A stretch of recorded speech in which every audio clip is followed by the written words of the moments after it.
market corrections, the dot-com boom happens, but it goes all the way back to the beginning. Amazing show. Not gay enough, but an amazing show nevertheless. I would have liked to see them just turn up the gayness just a little bit. When you see a black hole, run. This is the Gals of Geekdom. Hey everybody, this is Eva Webb. I'm here today without the other Gals of Geekdom. They had other stuff to do. So today it's me and our lovely and talented guest, Ren Chandler. So just so everybody knows, I have known Ren pretty much since the beginning of my transition.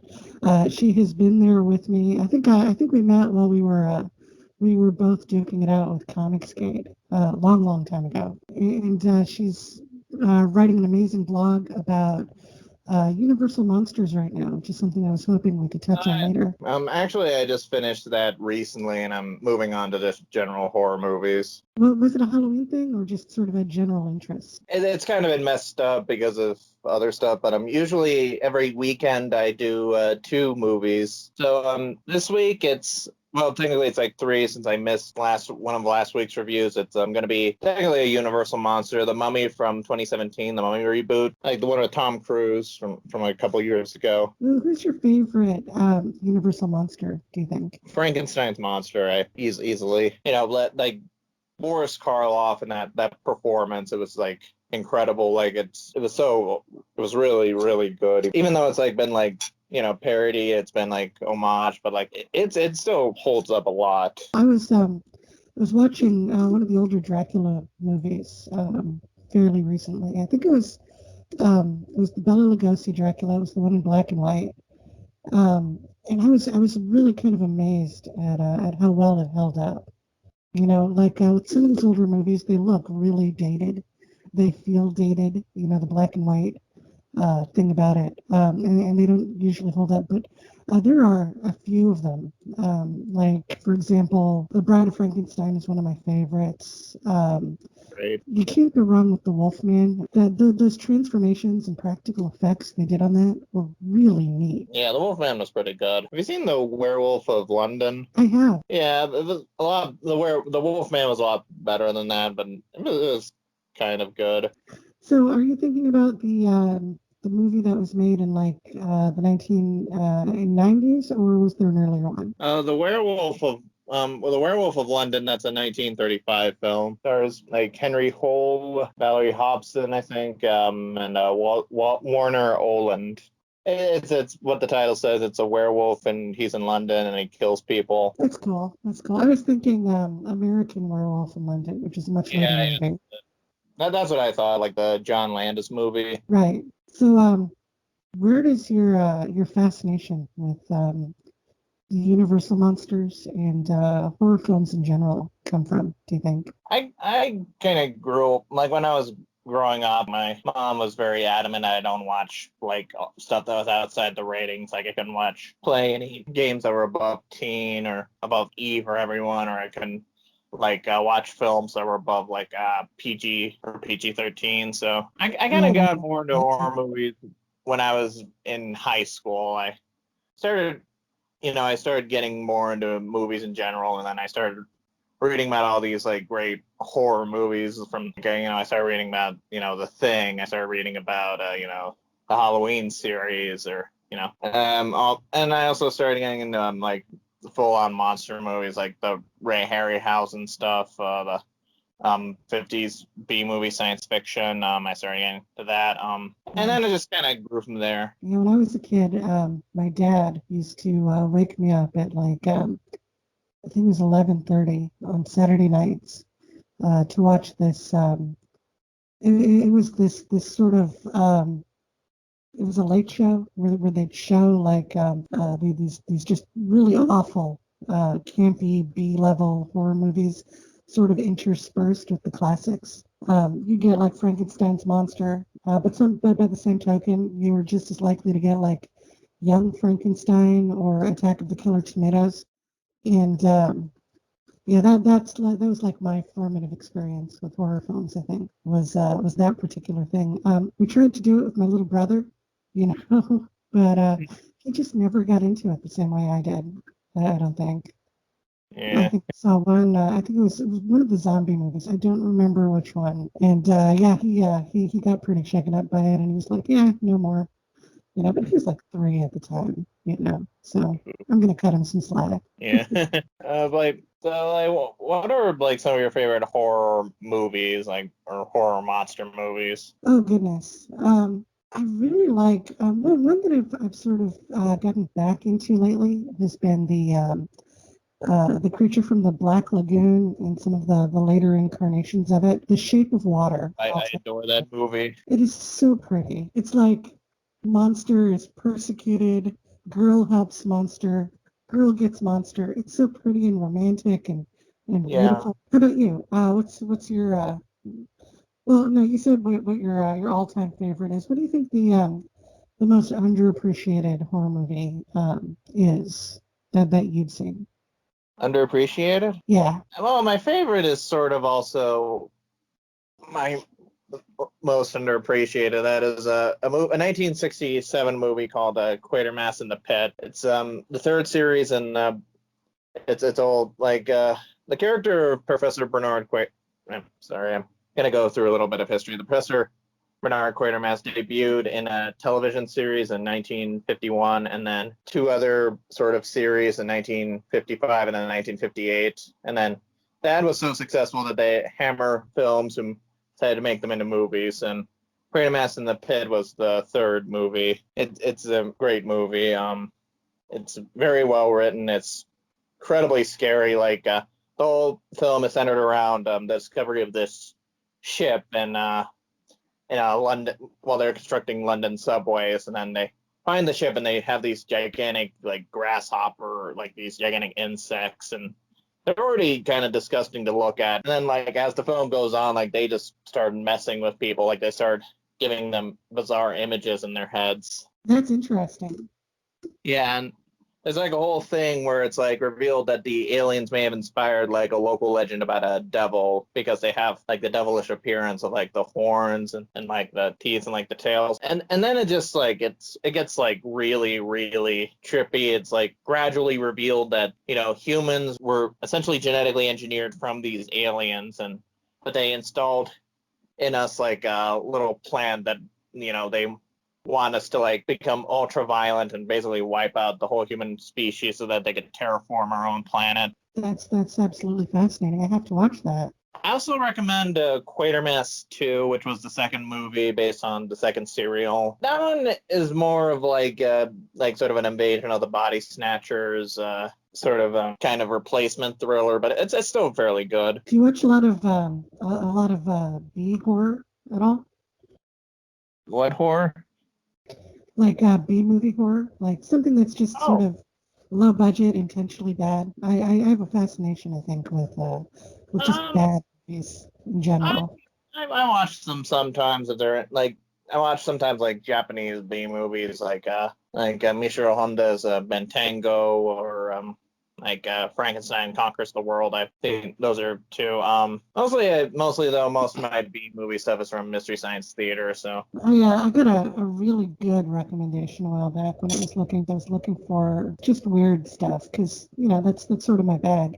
And somebody recommended I watch Zebra Man. Have you seen this thing? It's sort of like it's a superhero movie, but it's not. It's sort of this self-aware, self-critical look at these Japanese superheroes or live action shows from like the 1980s and the 1990s, sort of like think Power Rangers. Yeah, exactly. And it was really neat. The hero was this. He's a high school teacher, I think, and he's just this underdog who's a cosplayer who finds himself involved with a prophecy that's like way bigger than he is, and I was laughing my ass off the whole way through. It was amazing, but it was also kind of profound. Zebra Man. Yeah, Zebra Man. You can find trailers and reviews for it on on YouTube. And you'd think that anything called Zuberman would be just pure garbage, but this one was actually great. I'll make sure to check it out. It sounds very interesting. Definitely. It was closest thing I could think of. I mean, it's less like Power Rangers and more like maybe Starman, if you remember that one. The John Carpenter movie? No, way before that. It was this. So Starman was this other live action Japanese show that happened in the 1980s. Dude comes down from a meteor, I think, and then he battles big monsters, and then he turns back into his mild-mannered earthly persona. Sort of the same deal. Oh. Sounds pretty cool. I'll make sure to check it out. It's great if you like that kind of thing. Are you reading anything interesting right now? Last time I was on, I talked a bit about Copra, the COPRA. I remember that. That was great. Yeah, I am currently at the third volume. I'm working on that a little bit. Copra around 3. It's pretty good so far. I remember the first 2 volumes are very action heavy. Like they were very they're very much traditionally superhero stories, and they had a lot of really intense violence, a lot of really intense scenes. It appears like they've kind of slowed down. There's one, I've only read 2 issues so far, but the second one kind of features a character going to a family reunion, just enjoying during his time with his family. So that's really good. I highly recommend the first 2 volumes if you haven't checked it out already. I also think I believe Image is also releasing a monthly series now. I don't know if it's reprints or news stories, but it's the same author, it's the same same cartoonist, same characters. They're currently releasing in comic shops right now. I don't know what issue they're up to though. That's exciting. I feel bad because normally I've got a million things that I've read during the week to talk about, by the time we get here to the point where we're recording the podcast. And this week I have read very little because I've been so busy just starting to recollect my old comic book collection that I haven't really had much time to read a lot like I usually do. Mm-hmm. But the good news is that I am 30%, I think, right now towards collecting all the early Daredevil between 1 and 200, like I set out to do. And that's exciting. I've just got it all sort of in these sort of makeshift boxes under my desk right now. I need to buy a long box. That's what I'm going to do on Wednesday. Going to take my little monkey, my daughter, to the comic book store. We're going to buy her something, and I'm going to load up on supplies. It's going to be amazing. That's awesome. So it's all the stuff from the 60s. Yeah, I've been. I want to do the beginning of the series all the way through the Frank Miller run.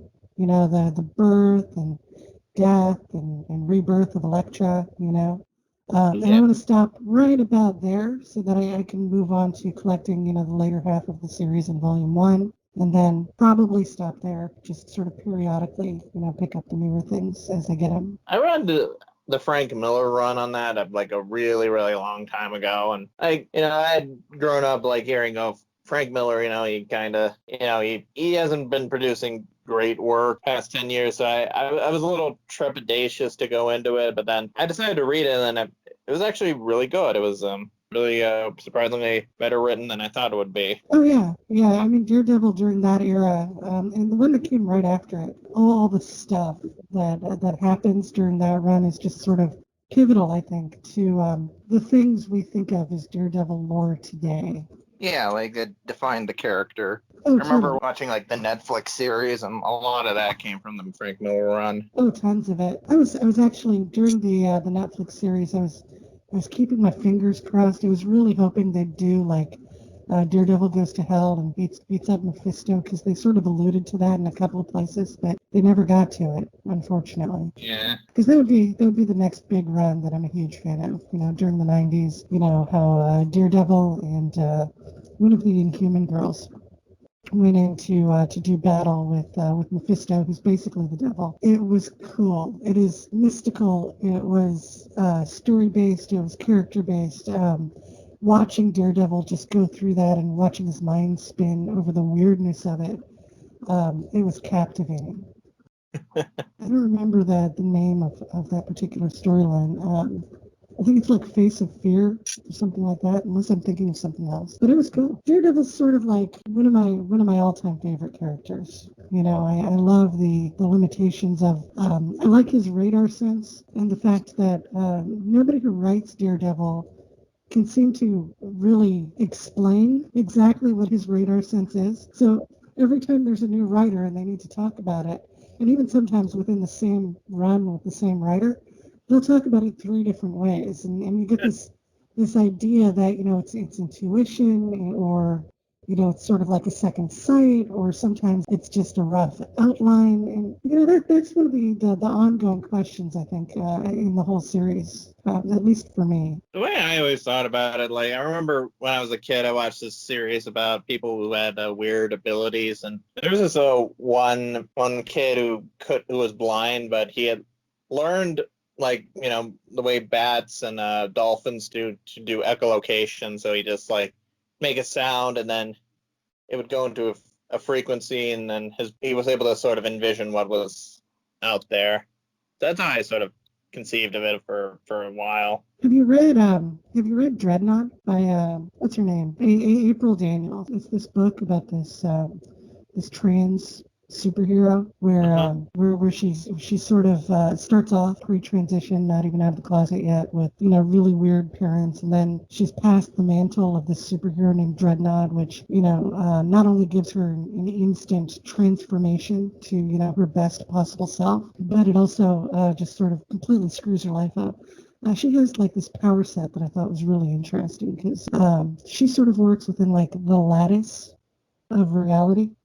She sees it like these sort of interwoven threads, sort of a microcosm, and she gets her powers by tugging at these threads, which are their motion, their momentum. It's four-dimensional. It was such a neat power set, but it did remind me a lot of Daredevil. The way you imagine the Daredevil has to see things, sort of the lattice of reality there. And at least the way I've always thought of Daredevil. There's 20 different explanations for, how the radar sense works. But it sort of overlapped into the same territory.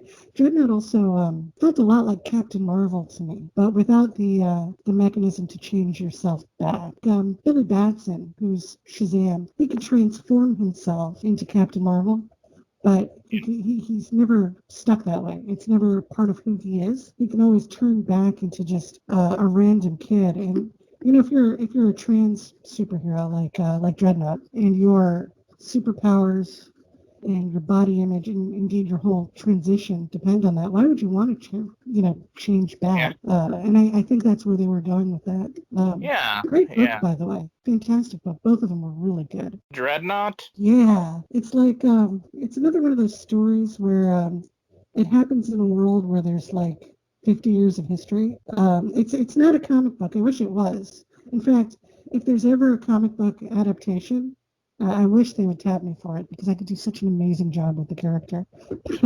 Anyway, yeah, it's a full-on novel. There's two of them, and it's just full of such great characters and characterizations. And the main character is just this, cute superhero trans girl, lesbian character who is really human. And I felt like, especially the first one, really just sort of tapped into so much of the trans experience and what we all go through. Things I've gone through, probably things you've gone through, things that are just sort of universal, sort of the scope of this world we're all sort of living in. For example, when she first gets her transformation from this other superhero, she goes home and her parents don't recognize her.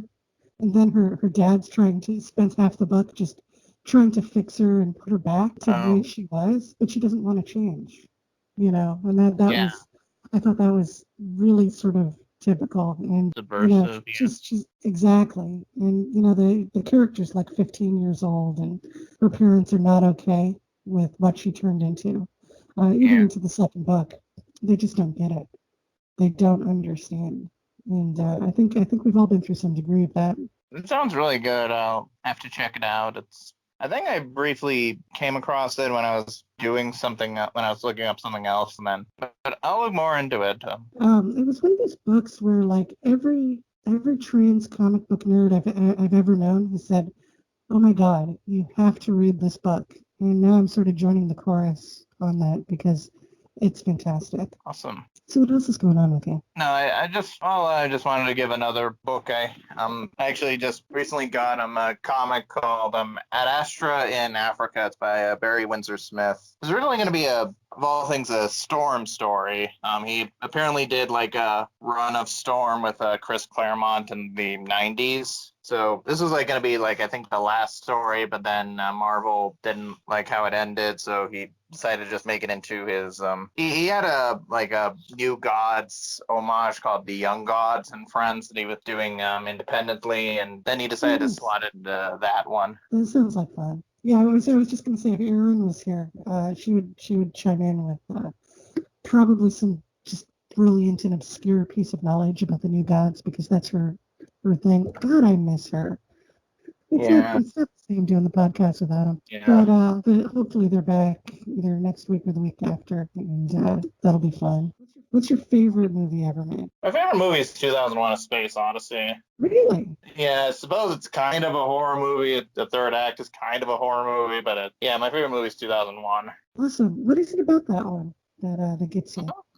I'm really into space. I actually have got a bachelor's in astronomy, so I'm really into space. I'm really into space exploration. That's sort of the big thing. Right on. Do you find that you like? Are you a Star Trek fan? I like Star Trek. Yeah, I like the few episodes I've seen throughout each of the series. I've seen I've seen mostly the original series. I've seen some Next Generation. I saw a really good episode of Deep Space Nine, Far Beyond the Stars. I really liked. Yes, I loved Deep Space Nine. It was fun. Huge fan, I think, of New Trek. Like Discovery and Lower Decks, and just God, all of it. Get me started on Star Trek, and I will watch the whole thing from start to finish. There's a couple of tracks I don't like Enterprise is not my favorite, Voyager is not my favorite, but I guess it's fun. Good. They're okay. Voyager has these is overall not a very good show, I don't think. Just objectively, 99% of it is just pure garbage. But it's got these really weird moments of salience where the writing is absolutely fantastic. And then it goes back to being garbage. That's the weirdest thing. And Enterprise started off really strong, but it sort of petered away. And I thought the whole thing with the Zindi was dumb, creating an allegory for 9/11 rather. And that was just totally unnecessary, I thought. But Deep Space Nine was great. Next Generation was great after the second season. Discovery gets a lot of shit, but that is a banging show. If you haven't seen it, it's totally worth your time. I have CBS All Access. I still need to watch like all these Star Trek shows. And I mostly got CBS All Access just to watch the new Twilight Zone series. Oh yeah, that's why I got it. Absolutely. I absolutely love the new Twilight Zone. It really feels like they get it more so than previous incarnations of the show. Yeah, I really like the most recent season. I felt like that was, but the first season had also some really good episodes. Yeah. I think so I'm not a big fan of the weekly format, where they film the whole season and then they release it week by week by week. But with the Twilight thing, just given the episodic format of it, I think that works so much better than it does on a show like Discovery or The Boys or whatever. Speaking of which, they closed off The Boys season 2. Have you been watching that one? No, I haven't. I need to see it. I didn't really like what I heard about the comics. I kind of avoided, but I heard the show is really good. Well, if it helps, the show is a lot better than the comic. It was kind of gory and sort of predictable. The show is also gory and also predictable in all the same ways, but they do a lot of they get really creative with the storyline. So if you've read the comic all the way through, you are going to be surprised by everything they're doing in the show. They really keep you on your toes. Oh. And we don't even know how it's going to end right now. We can sort of see the mechanics of what was going on in the comic at about the same time, and we can sort of see the politics are about the same. but we don't know what's going to happen. I really love that. I like the surprise of it. Yeah, they had this one character who was a superhero called Stormfront, who was a Nazi. But what was interesting about that was that in the comic book, Stormfront was this big old brawny guy, and in the TV show, it's the girl, and she gets together with Homelander, who's this Superman allegory, and it does not work out. Bad things happen, and we'll just leave it there because you haven't seen it. I don't want to give it away, but it was just so weird because of the way it happened. The way if that would have happened in the comic book, that would have really just created so many questions. And the way it happened in the TV show, just considering the relationship with the with the gender swap that they did, it's got potential, I think, to get really, really icky. The whole show's kind of like that. They really just sort of take your expectations for what a superhero show is, and they turn it upside down, which is what you expect them to do. But they're not doing it in a really easy or predictable way. The characterizations are amazing. I'll definitely see it now.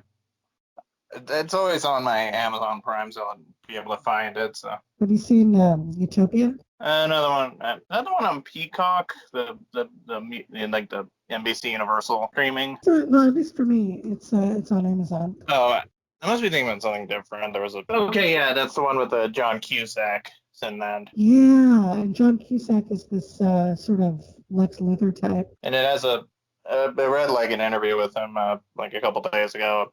Apparently, it involves a pandemic, so awkward timing.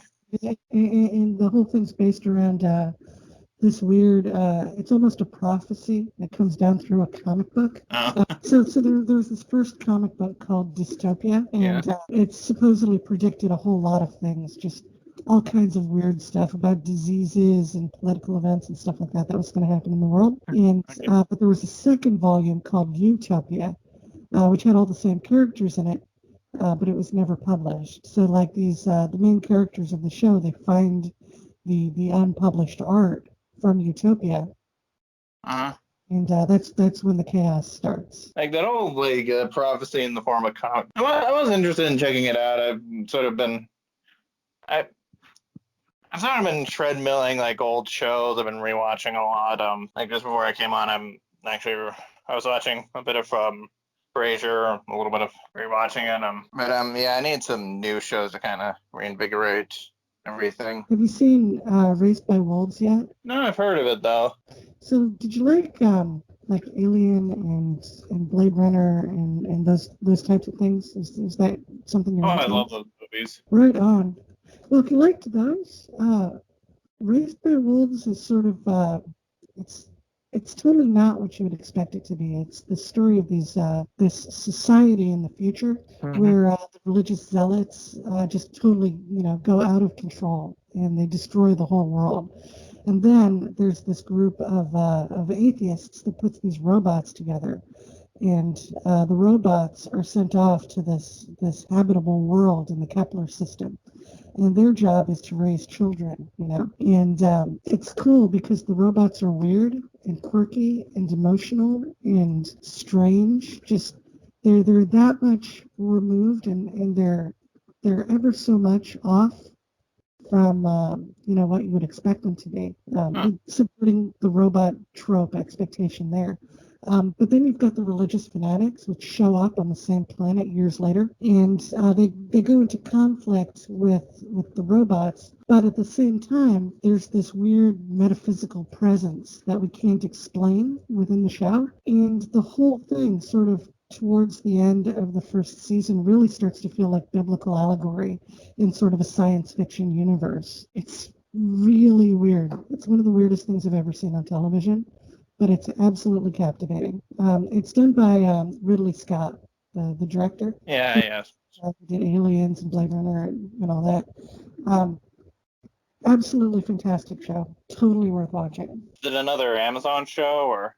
That one's on HBOMax, I think. Okay, I've been trying to get into HBO, or since I learned my sister apparently has an account, so I've been trying to get more into HBO stuff.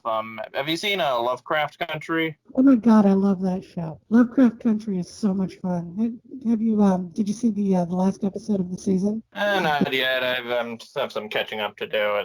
I love the way it's sort of this study of magic and historic racism and the lies we tell ourselves to get by, you know. Oh yeah, It's such a great show. I really loved the book version, and I thought that they did the adaptation well on this. Nice. Yeah, it's really neat.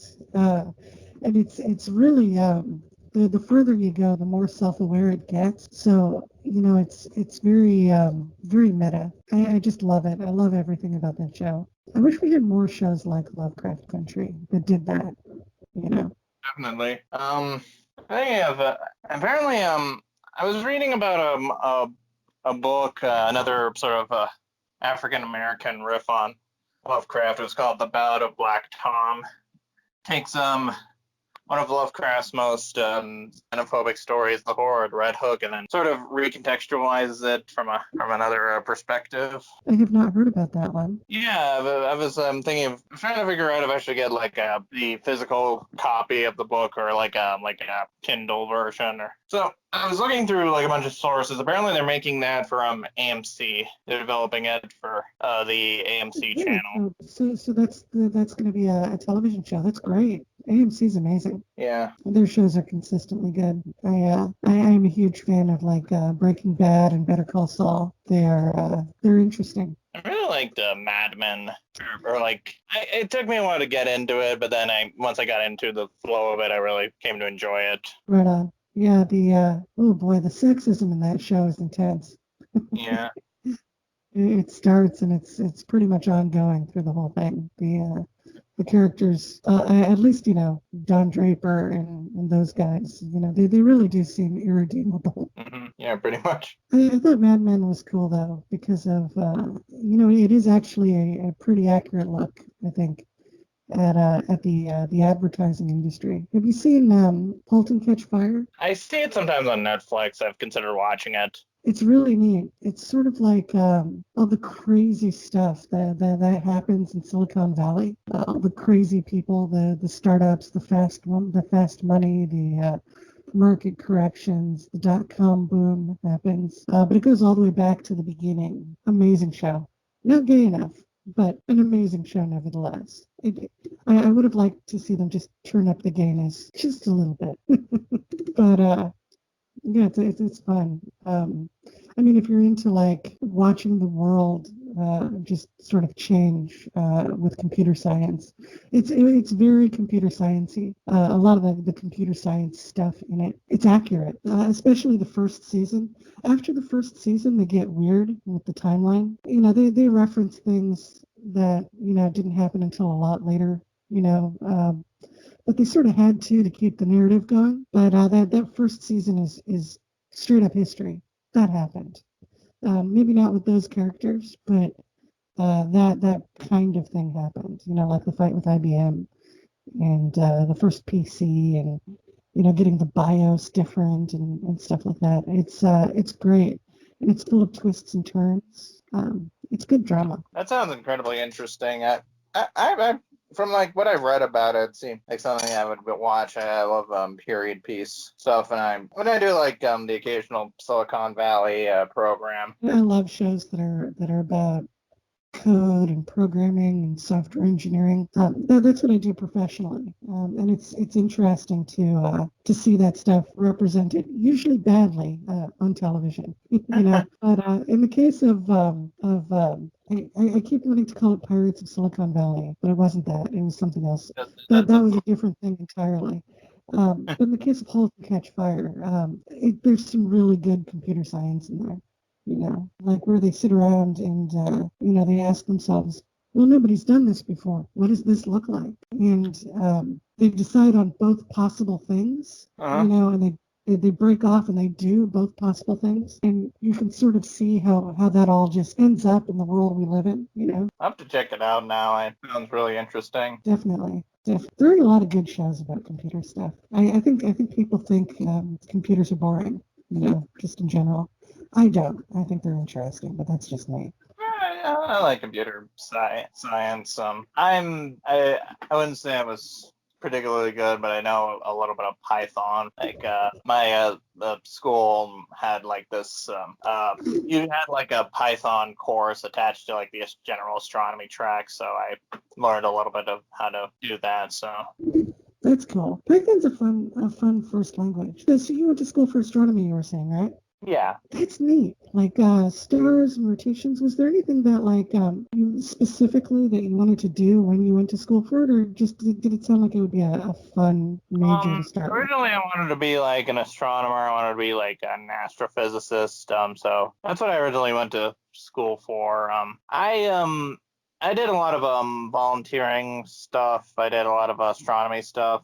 Taking a little bit of a break right now. I'm gonna try to find work and then build up and see where I want to go from there. That sounds exciting. What do Okay, now I know zero about astronomy, but I think it's a fascinating field. Um, what do you do, like for a job with an astronomy degree? Yeah, like you get programming jobs, like I said, you kind of have a basis with like Python, and I used to work a lot with computers to configure telescopes, so I would do that. You get I think mostly you have to though to get like really good astronomy professional jobs, you have to have a master, so that's one path I might consider in the future, like just going back and finishing my master. So That would make sense. yeah, one avenue I found surprising, science writing. A lot of them have only a bachelor's, I think. So you get to write about new theories and stuff like that. Is it like journalism or is it like writing papers?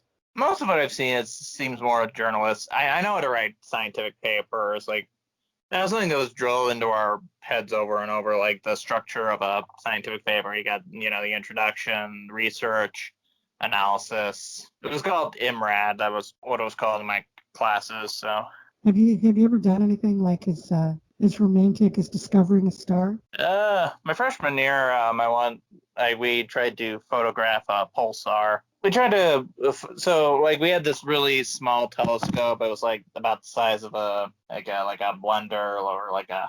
So my school was this small observatory that's like on this really nicely placed hill. It's like, and you could see like the whole night sky from there. So what we did, they have these little poles outside with like flat areas to put the telescopes on. You'd attach it, you'd configure it, like to configure your telescope, you have to center it on one object that you definitely know what it is. So in the middle of the North Pole, if you wanted to configure a telescope, you'd obviously point it to the North Star Polaris, which is like it just stays there in the same spot in the sky because I think the Earth's axis points to it.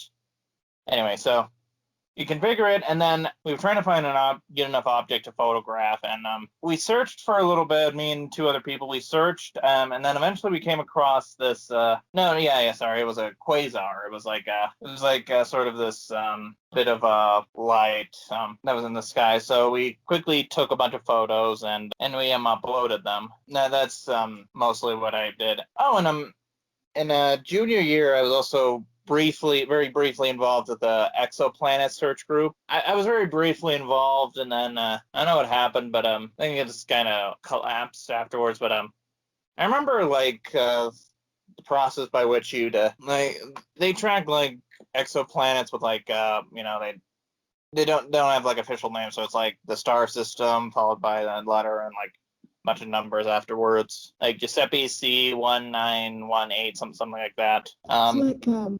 So I imagine like when you're looking through telescopes like this, that you probably spend more time doing it at night than a normal college student would, I imagine. Or am I way off? Do you do it with computers? How does it work? My friends a lot of my friends who did it, like they would stay up a lot longer. I would I would mostly just stay up until like 10 or 11. At like latest, I remember I stayed up for like up until like 12, and then I just leave. Mostly it's just like midnight. I think it's like the night sky changes every season, so you have like I went to CU Boulder, so there they have what was called the Summer Triangle. It was Vega, Deneb, and one third star. I can't remember at the moment. But now it appears during the summer, and then in the winter, which is like right now, like you would see a lot more planets. Like I saw Jupiter a few times. I've seen Mars at least once. So Did yeah. the planets ever do anything that you just didn't expect them to do? I imagine that you probably had to see something really cool at one point. I remember there's a star called Antares. It's named that because it's not Antares means not Aries, as in it's not Mars. So clearly, like the Greek astronomers, they mistook it for Mars at some point. But I remember I'd watch it and then I noticed like it would just sparkle a lot. Like it would just like crackle a little bit. I think it was because of the atmosphere. Sometimes stars do that, but it was doing it a lot. So it had like a greenish color to it. Very distinct image, I remember. It's I think we all just sort of have this curiosity, about space and the stars, and I imagine studying it would be just a lot of fun. Something you could really sink your teeth into, like the science of it and how gravity works and the different extraterrestrial bodies that are out there and what we know about them. Definitely. It's cool stuff. Okay, I guess we sort of pick up where we left off, and I'll edit it so it looks nice and everybody looks smart. So do you want me to go back to like the kinds of stuff that gets astronomy right? I imagine like in my field, computer science, where they talk a lot about computers, but they don't really have any knowledge of computers, like especially around AIs, and stuff like that. Like, for example, there was this one episode of Knight Rider, the revival that came out a few years ago, where there was a polymorphic virus, which wasn't a polymorphic virus, that allowed the one of the kit machines to rewrite its own code, which isn't a problem if you're talking about AIs, because that's the whole idea of what an AI is. And I was just thinking that I have to imagine that you've got to see similar things with your field, physics and astronomy, as often as that comes up in All media. So where did they get it right? So, like the two examples I brought up, The Martian is a really, really great example. Like it uses planetary science pretty well. The whole idea of using of trying to make potatoes from the soil. I've heard that's an idea I've heard proposed before. The stuff at the end with the orbital maneuver, like that was pretty accurate to my knowledge. That's overall like a very accurate movie, but still like a lot of fun too. So that helps. Interstellar, which you said was like what your favorite movie ever, or like one of your favorite movies. It isn't like my top three favorite movies of all time. Just because of how absolutely awesome it is. Oh, and for anybody tuning in at this point, we accidentally had a technical glitch and we lost a few minutes. So when we're talking about um, things that got brought up before, that's what we're talking about. We're just sort of going over this again. Yeah. Okay, so what were you saying, Ren? Okay. So Interstellar. Interstellar, like that, had a lot of really speculative but also heavily theorized ideas in science, like the black hole. I really like the way it was portrayed. Like, normally you see like a black hole as like, it's like this literal hole and like in space, but in actuality, a black hole is just any object whose gravity is. So, I'm going to talk a little bit more about like the theory of relativity, which is like Einstein's theory, which the universe is like basically a space-time sort of curvature. Like every object that has gravity is sort of sitting in this well. And basically, its gravity is like the things that fall into this well. So the idea behind a black hole is that light is bent a little bit by the gravity. Like, you have a light beam that comes to, like, say, this is what the example Einstein eventually proved it with the moon. You have a light source that comes from the moon, and then it kind of bends. It can't go through the moon, so it kind of bends around it. So the idea of a black hole is that eventually that light bends. The gravity is so strong that light bends into the object. So basically nothing, and nothing is faster than light. So basically nothing can escape from a black hole. So I really like that. It was fascinating how, like, there are different points in the movie where you see how time moves at different rates. When you're at different points of gravity, like that planet they found within the black hole. He goes down, he thinks he's there for, half an hour, but he gets back up, and it's been, 20 years since he left. Yeah. And that was fascinating. It's almost like, you want to get this idea, thinking about this, that time travel is space travel, and they're almost inextricably linked, Basically, and like the idea of, like, that's both general and special relativity says that time is sort of relative to, like, wherever you happen to be standing. Like a person who's, like, moving on a train experiences time a little bit differently than a person who's standing still. And this whole class about that, like, just explaining, like, the ideas of, like, frames of references, like the Lorentz factor. Like, anyway, back to Interstellar, I really like the way they kind of showed the black hole as, like, this mass. It's just like a super massive object that just, it has really, really strong gravity. So I have the Science of Interstellar book here. I don't know if I have it, like, here in my room. It might be. I have a bunch of books in storage and